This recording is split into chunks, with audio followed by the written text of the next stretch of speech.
Welcome back to hour two of Tragedy and Hope. We're going to talk about the Anschluss, which is the annexation of Austria by Germany, and we're going to talk about the movement towards Czechoslovakia by Hitler, which is what is one of the main spurs of World War II, what starts off World War II. Danzig as well, Poland, and then we're going to have World War II. So this is what is ostensibly the cause of World War II, but Quigley is going to drop some bombs. In fact, he's going to tell us that the events of World War II are actually, it appears at least to all, everything that he says was actually what the British wanted. Now, we're going to come to this thesis, the British elite, the Cliveden set, not all the British people.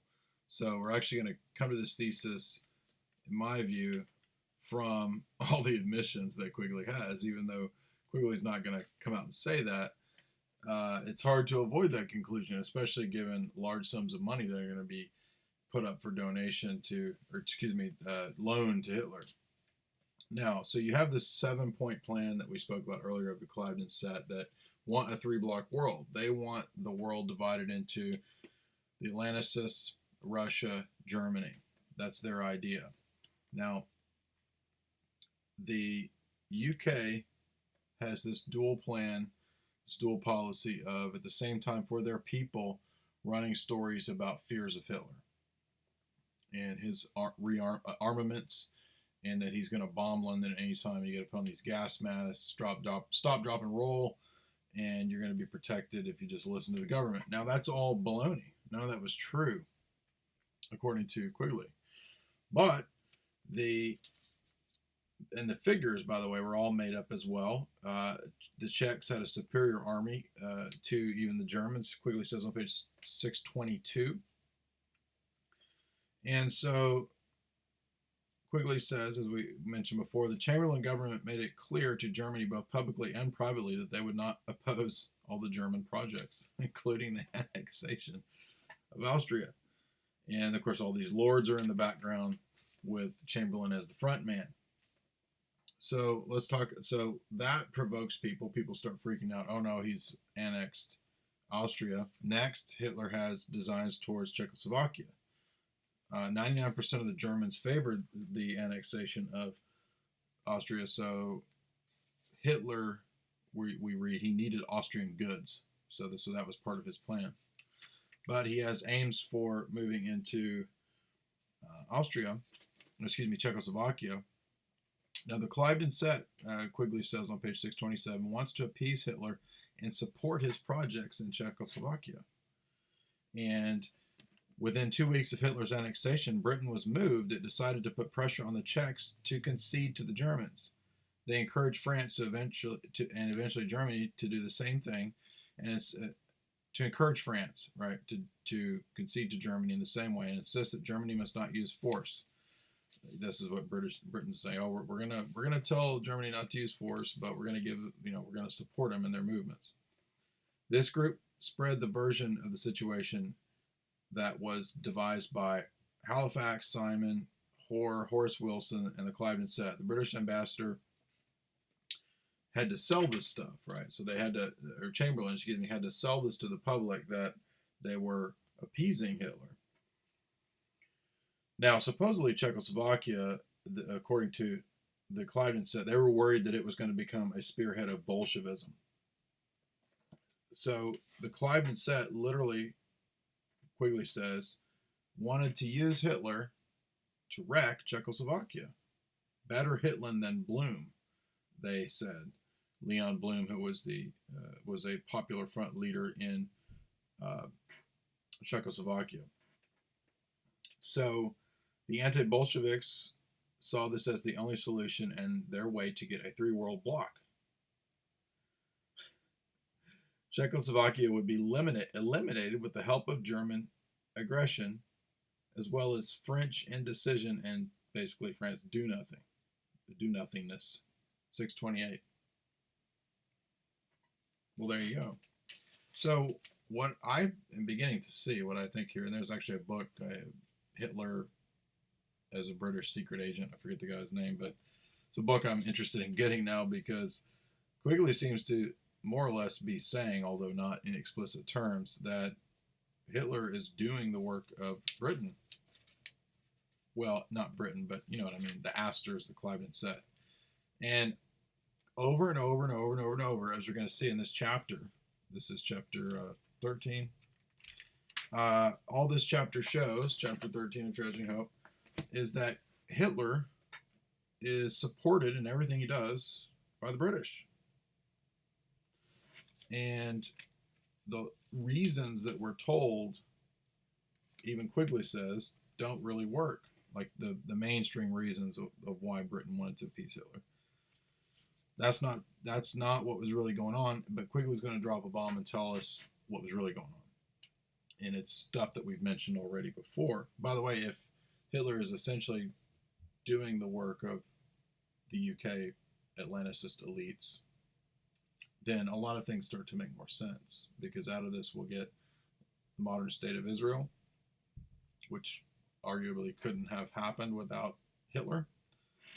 We're also going to get the United Nations out of this, another machination of the Atlanticist power bloc. We're going to get the weakening of Germany and Russia out of this, another goal, a trap, as we're going to see, Quigley argues was set by Britain for both Russia and Germany. Now, Britain and France ordered the Czechs not to mobilize in order to fight Germany. Page 633. This word was assiduously spread on all sides that Russia was worthless, they would not fight. And so, as a result, the British government spread bullshit to their populations that gas attacks were coming, and that even if Germany could be defeated, Czechoslovakia would never be reconstructed because it was an artificial monstrosity and aberration. And these PsyOps rumors that were intended to stoke everybody's fear were not true, Quigley says, page 633. But what was the UK policy? Don't fight Hitler.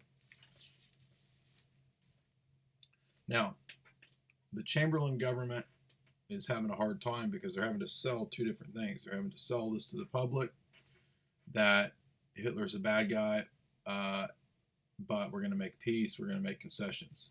Now, and it just gets crazier and crazier. And so, as I've noted, you can see on page 627, the Cliveden set is okay with Hitler moving into Czechoslovakia. The Cliveden set uses Hitler to remove Czechoslovakia as a power, page 628. The policy don't fight Hitler is enforced upon the Czechs by the Brits. The fear PsyOps is enacted, page 633, the gas mask. So is Hitler a British agent? Well, that's the question. Keep that in mind. Let's see. Lord Halifax, in fact, demands Hitler move into Czechoslovakia. This is page 636. So again, what we're starting to see is that it's the opposition between Hitler and the Cliveden set seems to be paper thin, if not formal or for the public purview. And more and more and more evidence is going to mount up to support that. So this is the words of Halifax on why Hitler should go into Czechoslovakia. This would dispose of any idea that we carved up the Czech territory. So let Hitler do it for us. Page 636. UK uses Hitler.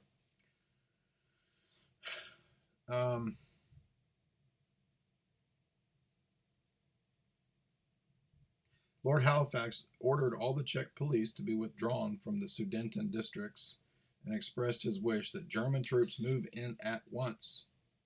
Page 636. Apparently, a united front had been formed against Hitler's aggressions, but this was only apparent. It was for appearances. Chamberlain was already beginning to undermine this unity and resolution of this front, and now received considerable assistance from Bonnet in Paris.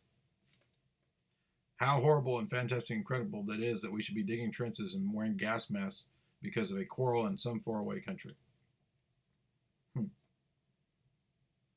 During this crisis, the whole city of London was in a panic. Well, of course.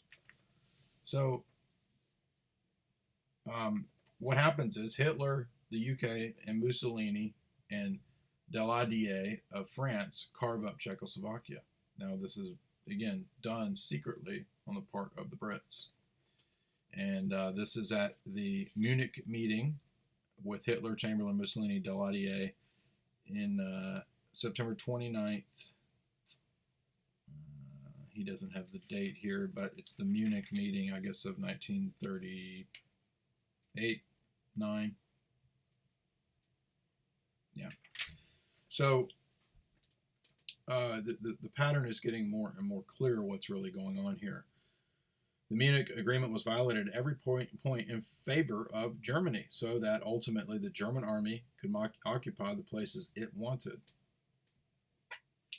And Communist Party was outlawed there in Czechoslovakia, and this is a crucial point here.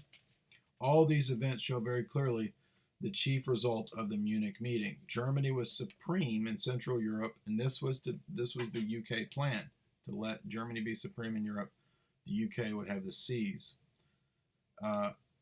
Any possibility of curtailing that power, either by a joint policy of Western powers with the Soviet Union and Italy, or by finding any openly anti-German resistance in Central Europe, was ended. This was exactly what Chamberlain and the Cliveden set wanted. There you go.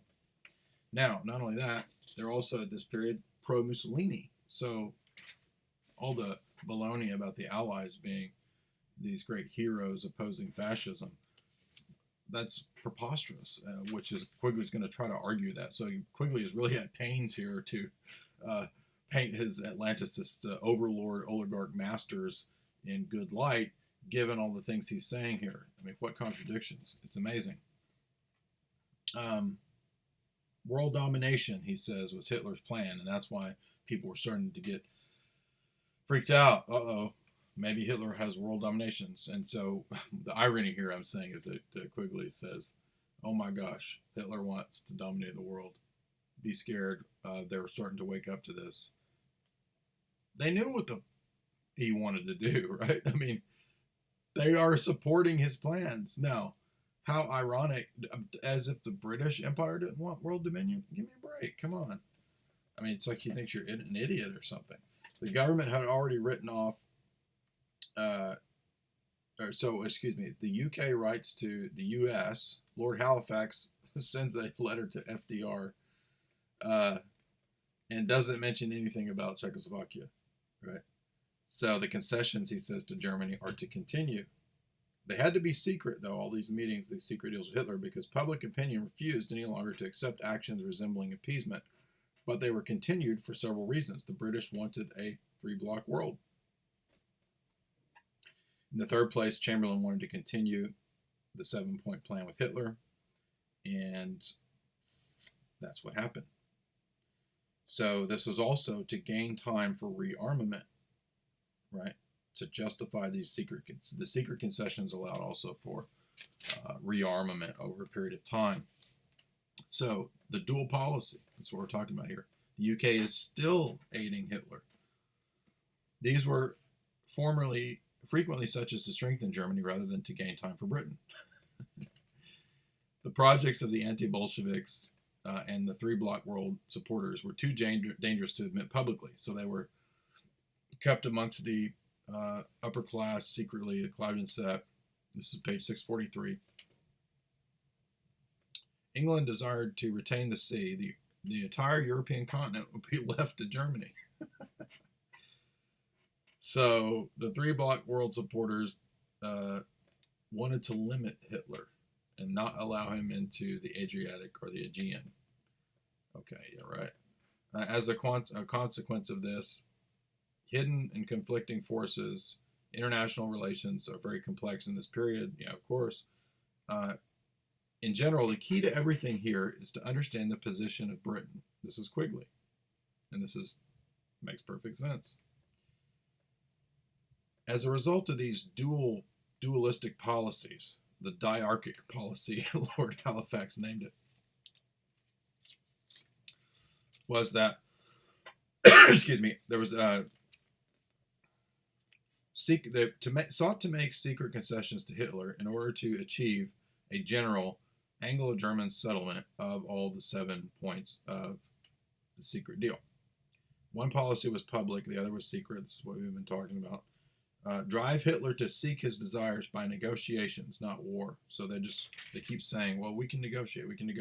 Now this is where it gets really bizarre, and it doesn't even, Quigley's analysis doesn't make sense on his own grounds. I'm going to read you what he says. He says, after all of this, even after the movement into Czechoslovakia, Czech gold was stored in London, the Bank of England. Now listen to this. The seizure of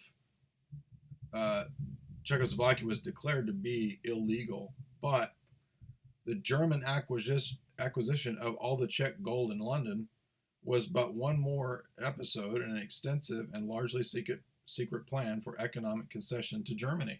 So they just gave them all the Czech gold in the Bank of England. But don't ever put your money in the Bank of England, by the way. It'll be handed over to somebody else for sure. 6 million pounds, this is in 1930s money, in Czech gold reserves in London were given to Germany in 1939. Wow. Now, this is, again, there's all this secret coordination and deal behind the scenes between the UK elites and Hitler. And it doesn't stop there. You think it's, oh, that's just crazy. No, it keeps going. We got a lot more. More and more secret meetings. This is detailed on page 645. Chamberlain defended Germany's right to what it was doing. It quickly says, no economic support was ever to be granted to the countries that wanted to resist Hitler, except for a loan to Turkey. On the contrary, the British government, through the Federation of British Industries, began to negotiate and create a complete system of industrial cooperation with Germany, with cartels driving the world's markets and fixing prices for over 50 industrial groups. So this was, in other words, the war that's coming is going to be profitable, and they know that. And that's why there's cooperation at the corporate level. In 1939, a general agreement was signed between the Federation of British Industries and the Reichsgruppe Industrie on May 16, 1939. So there's economic cooperation. There's demand that nobody resist Hitler when he moves into the areas that he moves into. And this is going to happen in Poland too. There's corporate cooperation, but it doesn't just stop with the UK. France, another power in Europe, is secretly also negotiating agreements and sending raw materials to Germany. This is page 646. Germany must look towards the UK for assistance and cooperation in the economic sphere.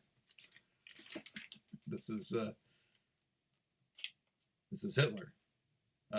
And 2 weeks later, the British government sent Frank Ashton Gwatkin to Berlin and said that they need to cooperate. Now, you don't hear this about World War II, do you? So, what are we looking at here in the notes? We've got Lord Halifax, big pusher of this. The German, the gas mask PsyOps continues, freaking out all the people. Germany continues to be aided by the UK elite. There are secret UK plans, a dual policy. We've got the Bank of England giving Hitler all the Czech gold. Quigley, I'm putting my notes, Quigley is at pains to provide the mental gymnastics over his UK overlords as somehow being still good guys. How, when they allow Hitler to build up, given that surely Quigley's not ever going to say Hitler was a good guy, because the entire book is devoted to explaining how Hitler is kind of an embodiment of all of these superstitions and evil of the last 6,000 years of humanity, and the West and its liberal scientism represents freedom. So you can't ever say that Hitler would be good, but he's doing the deeds of the UK in a proxy way. So the UK still supports Hitler even after Hitler invades Poland. They tell Poland, don't fight back, just like they did with the Czechs. Chamberlain adds an 8th point to his 7-point plan, which is economic aid to Hitler. This is page 644. So now it's an 8-point plan. So this is getting really like, how are we supposed to accept the normative story of World War II given all this? I mean, it's just getting more and more ridiculous. And by the way, the people that email me saying that this is Quigley's propaganda because Germany and the Nazis are this miracle. They're a miracle because of the UK. I mean, come on. And this makes sense. This makes sense why Hess flies back to Scotland and is basically a British mole. At least that's why it's looking to me. That's one of the theories that makes sense with this, right? I mean, Ribbentrop and all these other guys are constantly hanging out with the UK elites, but you're not ever supposed to talk about that, and hardly anybody talks about that. Why not? It's looking obvious. Has nobody read this book? Here it is. Poland sees danger in German victory in the West, but the UK says, stop, don't oppose Hitler. Because why? Well, Hitler wants to isolate Poland, and I guess that's beneficial to the UK as well. Britain made no effort to help the peace front and continued to make concessions to Hitler. This is page 649. The Polish problem is inseparable from the conflict in the West. Poland is a danger to Germany. This is Hitler talking, supposedly. Who knows if this probably some British agent made this up. I will attack England. I will attack France. Blah, blah, blah. Now, this is the craziest part. And really, Quigley doesn't actually ever say if this happens. And I don't know if it happened because it was discussed, but he doesn't say if it was actually done. Maybe Quigley couldn't talk about that. But $1 billion loan to Hitler from the UK. Now, we've already got all this other level cooperation at the industrial level. Chamberlain and his Cliveden lords want to give Hitler $1 billion. This is page 650. To help in the attack on Poland. And do you think London and the UK represents freedom and democracy? Don't be so naive. Come on. France also says, oops, sorry, we're not going to support Poland. If Hitler comes in, sorry, we're not going to support you. No resistance from us. So basically, France is following the same policies, although a little bit more limp-wristed than the UK. But Quigley says here, page 650, there was talk of a British loan to Poland. All right, so they're going to arm both sides of $100 million. But London was also at that time buzzing about a secret loan of $1 billion from Britain to Germany. Well, why didn't you elaborate on that one, Quigley? Just kind of mention that in passing, don't you? The UK wants Hitler to take Danzig and the corridor. This is the Lord Halifax Chatham Plan. The key, according to Lord Halifax and Chatham House rules, Royal Society, is negotiations, no force, allow Hitler and to take Danzig. Don't let that be an issue. The real issue is Germany's plan to destroy Poland is one more step on the complete nomination to Europe. Danzig was not an issue on which to fight a world war, they said. But they were using that as like a big issue when the issue was not really about Danzig. Danzig was a poor issue for war because it was a free city under the supervision of the League of Nations, and while it was within the Polish customs and under Polish economic control, it was already controlled politically by the Nazis. So in the midst of all this confusion, Britain opened negotiations to get Russia to join the peace front. Now, this is interesting because this is going to lead to the important point that this is partly all a big trap for Russia, according to Quigley. So they make more concessions and they make more aid to Hitler. This is page 652. Cliveden set is going to achieve their 3-block world. That was their goal with all this. This is what Hitler is their chess piece to achieving the 3-block world, it looks like to me. Maybe that's too conspiratorial, but so after, here's what he says. That's what he said. They said if any of this got out, it would be such a great scandal that Chamberlain would have to resign. Well, yeah. Of course, Chamberlain is like Obama. He's the front puppet man that takes all the heat when it's the Cliveden set who's organizing all this.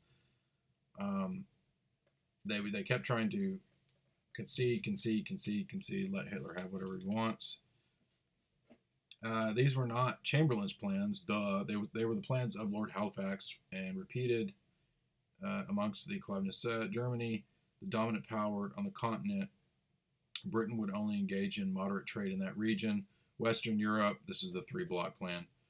Britain and France would be protected from Germany, and then you'd have Russia. So that would be the three-block world. If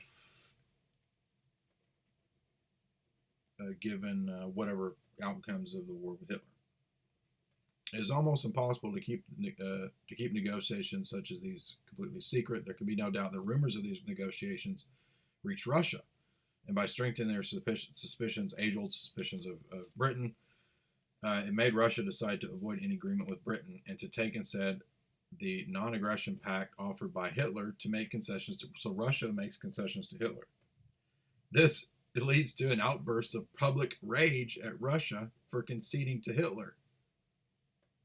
But Britain had been doing the exact same thing, only secretly, Quigley says. So there you have it. Now, Neville Chamberlain, another one of the British lords, went so far as to call for an outright alliance between Hitler and Britain. What hypocrisy. The Russian pact with Hitler is the same as the UK, and they call Russia evil for trying to step in and do the same thing they were doing. Now, this is where it's interesting because this is a trap. Ribbentrop, this is Lord Halifax speaking here. Ribbentrop asked me whether I would guarantee that the Prime Minister could carry the country with him in a policy of friendship with Germany. I said there was no possible doubt Germany would cooperate. Hitler asked whether England would be willing to accept an alliance with Germany. I did not exclude this. In fact, I think the events justify it, provided the events justify it. So the theory that Russia learned of the British approaches to Germany is supported by the fact that the obstacles that lay in the path of a British-Russian agreement were made by Britain from the middle of April to the second week of July. This is supported by other evidence, blah, blah, blah. Here's the key point. The negotiations of an Anglo-Russian agreement were opened by Britain in April, probably with the double purpose of satisfying the demand in Britain and warning Hitler not to use force against Poland. This first British suggestion was that the Soviet Union should give a unilateral guarantee to Poland and Romania. The Russians probably regarded all this as a trap to get them into a war with Germany in which Britain would do little or nothing to give aid to Germany. This last possibility is not beyond the pale of reality.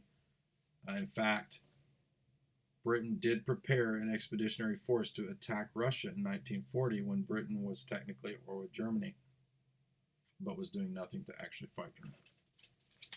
So this was a trap, not exactly successful, but part of it shows that this overall plan is to pit Russia and Germany ultimately against one another, and thereby England maintaining its dominance, England and the UK, England, the UK and America maintaining their dominance as Atlantis' powers over the world.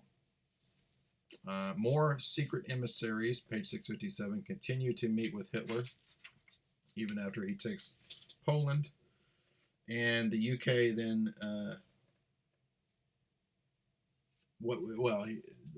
the appeasement policy that we continually see is not just appeasement, it actually turns into cooperation at multiple levels for Hitler to do all the things that are supposedly the provocations and causes of World War II. Now, we're supposed to think that Lord Halifax and all these people and Chamberlain were operating under the assumption that Hitler would never attack. Well, why all the armaments? Why are you cooperating with him at an economic and transference of goods level, right? Which is obviously going to be for warfare. If you don't think he's going to, they knew he was going to attack. I mean, come on, this is ridiculous. But what it shows is that um, it seems that Britain is in the background here, moving these chess pieces with their aid, right? Obviously, in concert with um, Rockefeller, another power in the U.S. that was pro-Hitler, right? They're all pro-Hitler. Doesn't mean that they completely are on board with all the ideology that surrounded the Reich and all that. It just means that it's about pragmatic geopolitical goals. So, but it still shows the hypocrisy and the phony nature of the great liberal democracies of the West that are all aiding Hitler in his rise. I mean, how ridiculous is this? And much it will be very similar with the rise of Bolshevism and the rise of and spread of communism, Marxism, as well. And that also shows the hypocrisy of Western democracy. Western democracy is just a cloak worn by billionaire oligarchs to wreck societies. And nowadays, it's the NGOs that are doing that. Although it's not just NGOs, because Western democracy is wrecking places like Syria. It's wrecking places. Why I say that? That's ISIS, right? Well, ISIS works for Western democracy ultimately. How? Well, because they're the proxy force, the rebels, the freedom fighters, the Al Qaeda, the Mujahideen, right? The freedom fighters of Zbigniew Brzezinski, Carter, and Gates. So it's all kind of the same setup still. Not exactly the same players, but it's the same strategies, and that's what's important to understand is that the boogeyman, Hitler, like Castro, okay, these people are tools. They're allowed to have a certain level of power. They're allowed to do certain things, and then if they get a little power drunk, in comes the CIA with a coup, which Quigley is going to talk about in the next chapter, by the way. He's going to talk about CIA coup, Guatemala, Iran, other places. Quigley's going to mention that.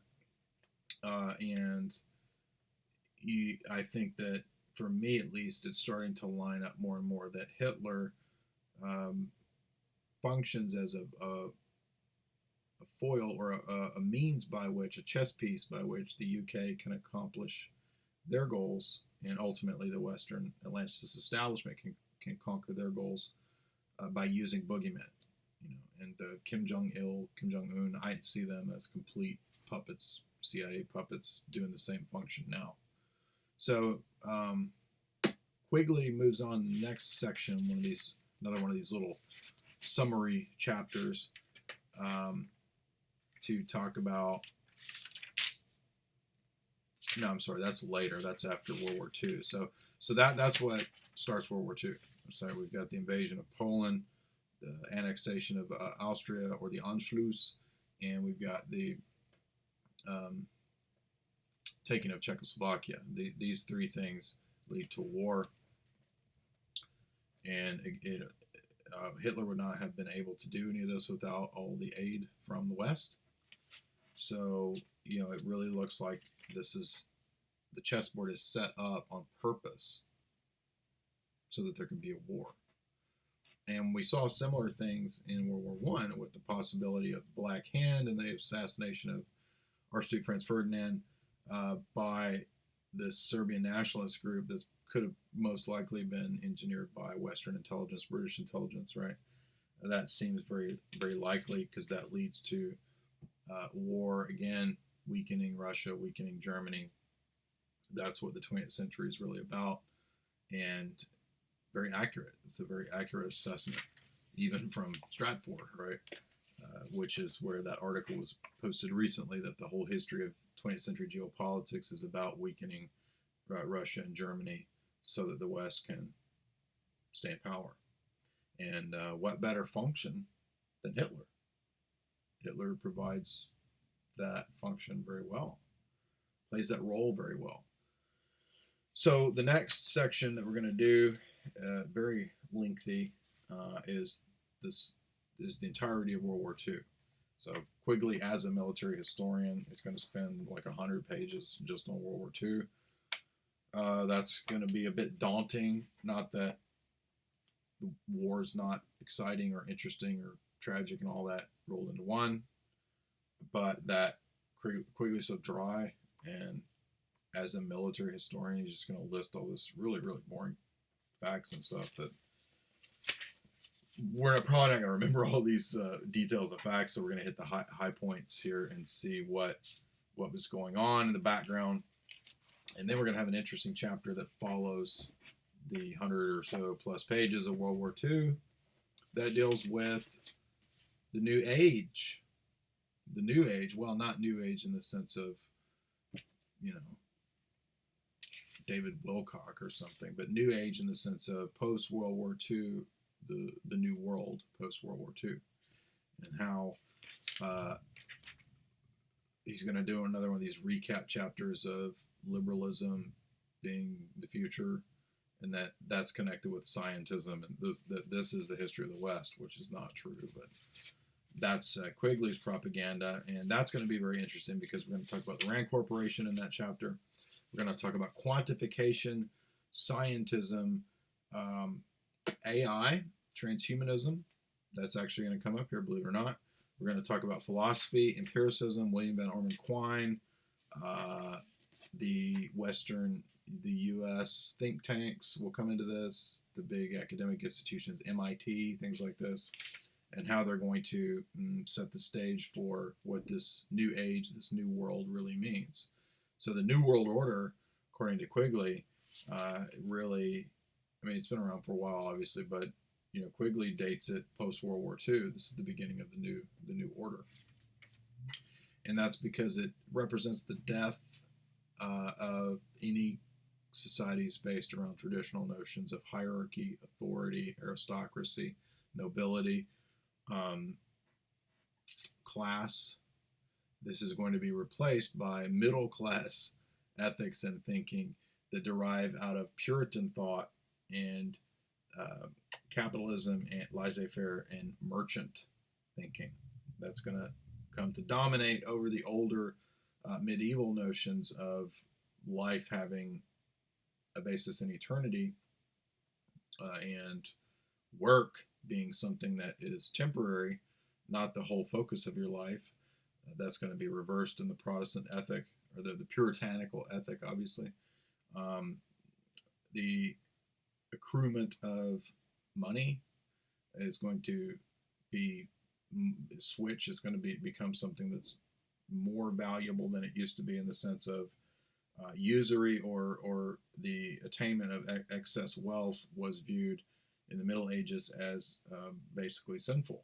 Now it's going to be seen as a sign of divine providence, according to Quigley, as we transition into the post-Enlightenment. Well, obviously he's in the 20th century, but he's saying that the post-Enlightenment era had these successions of developments that I've talked about that match up to all the things that I've talked about in the history of ideas that lead us to the 20th century. And of course, we'll have to focus especially on his mentions of Darwin, Marx, and Freud, who are very important for the alterations of modern man, moving away from older conceptions of how to view the world, traditional worldviews, so to speak.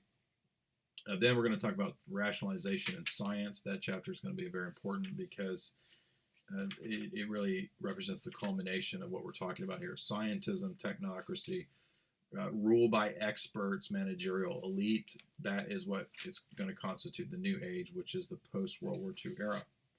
That's why World War II was so important, was that it represents the destruction of all the old cultures, Russia, Austro-Hungarian Empire. Well, Russia's not totally wrecked yet, but that's going to be the purpose of the Cold War. Germany and its older notions, Austrian Empire, Catholic ideas, this is wrecked in this period. The Cold War is going to be about the transitioning of Russia out of older ways of thinking, older, according to Quigley, older, which just means you don't want democracy and dildos everywhere. So you've been listening to the second hour of Tragedy and Hope, and we're going to end that there because the World War II section, the 100 pages of World War II is just going to be a little rough. We're going to have to try to make that interesting here, the next installment. And then we're going to have some really interesting stuff that gets into the Cold War. It's going to get better in the Cold War period, where it's not just lists of battles and facts and armaments. So yeah, good stuff coming up in the future. Thank you for listening. And you've been listening to Hour 2, or 40 minutes after Tragedy and Hope. And stay tuned.